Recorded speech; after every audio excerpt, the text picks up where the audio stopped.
I grew up knowing I was different. Not in a way that made me special, but in a way that made me an easy target. From my earliest memories, I was always the overweight child. While other kids ran carefree on the playground, I hesitated, worried about how I looked, afraid of the inevitable teasing. My size wasn't just a detail, it was my identity. By the time I reached high school, there was no denying it. I was indisputably overweight, and my body had become a daily reminder of my struggle. My classmates made sure I never forgot. I was bullied relentlessly, called names that stung worse than any physical wound. Fatty, whale, cow. They never ran out of cruel jokes. I learned to shrink into the background, to hide behind my books. Books were my only escape, my safe haven in a world that refused to accept me. But nothing hurt as much as what happened at home. My younger sister, Bonnie, was everything I was not: charismatic, beautiful, effortlessly likable. While I was the outcast, she was the center of attention. And as we grew older, she started treating me the way my classmates did. At first, she simply ignored me at school, pretending not to know me. Then, she started actively humiliating me. She and her friends would burst into my room without knocking, laughing and pointing at me like I was a zoo animal. They stole my homework, ruined my things, and made me feel like I didn't belong in my own home. Every time I tried to explain to my parents how much it hurt, they brushed it off. "She's just playing," they said. "You need to learn to take a joke." The only time my parents ever truly acknowledged me was when I brought home straight A's. My grades were my one source of pride, and they used them as bragging rights. "Our daughter, the genius," they would say. But when they compared me to Bonnie, it only made her resent me more, and she found new ways to make me suffer. Then everything changed when Bonnie got engaged. Last summer, I went home for a family visit, excited to reconnect after years of living independently. It had been a long time since I felt like I truly belonged, and I hoped that maybe things had changed.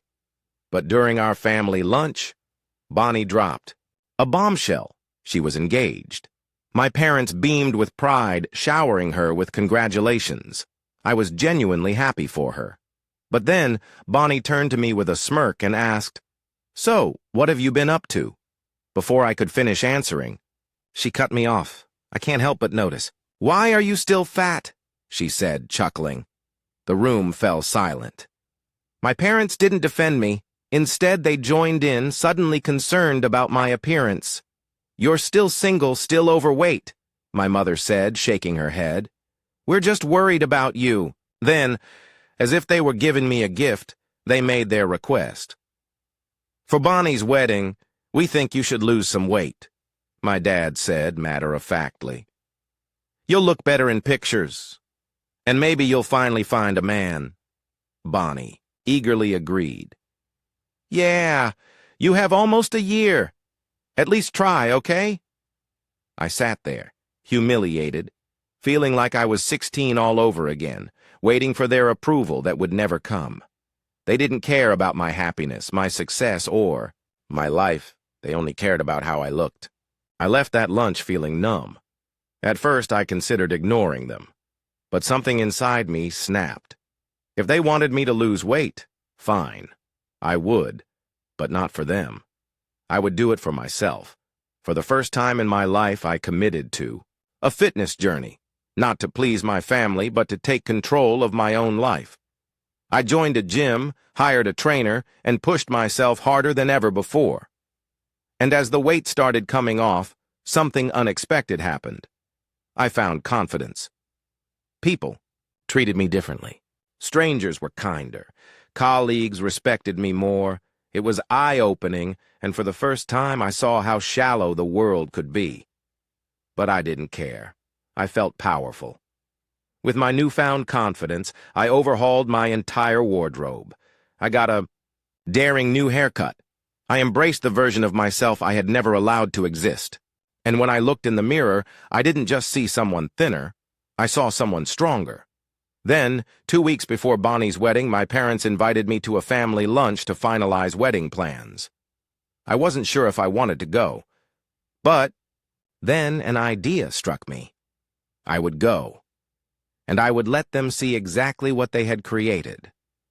When I walked into my parents' house, the room fell silent.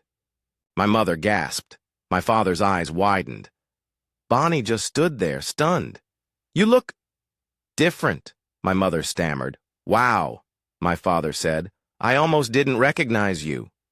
Bonnie, however, wasn't pleased.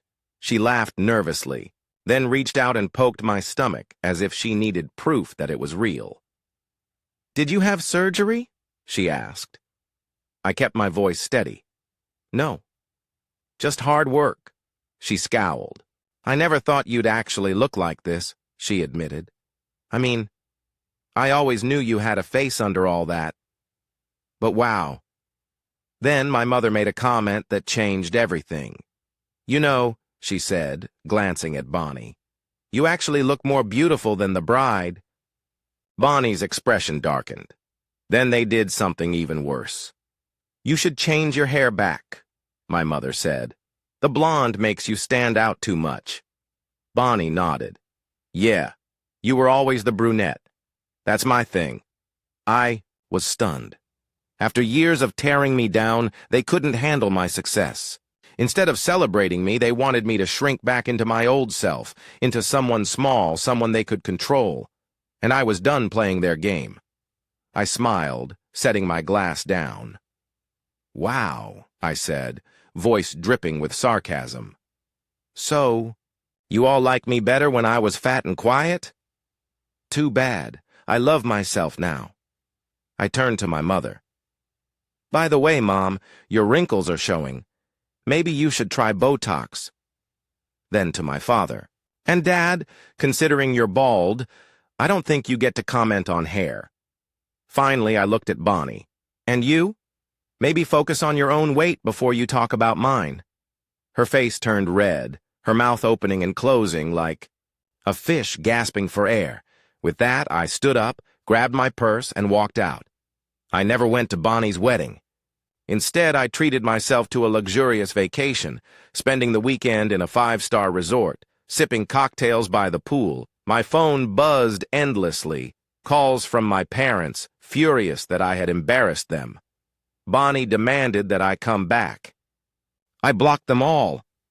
For the first time in my life, I put myself first. No more seeking approval. No more being the family's punching bag. And as I lay in the sun, feeling the warmth on my skin, I realized something beautiful. I was finally free.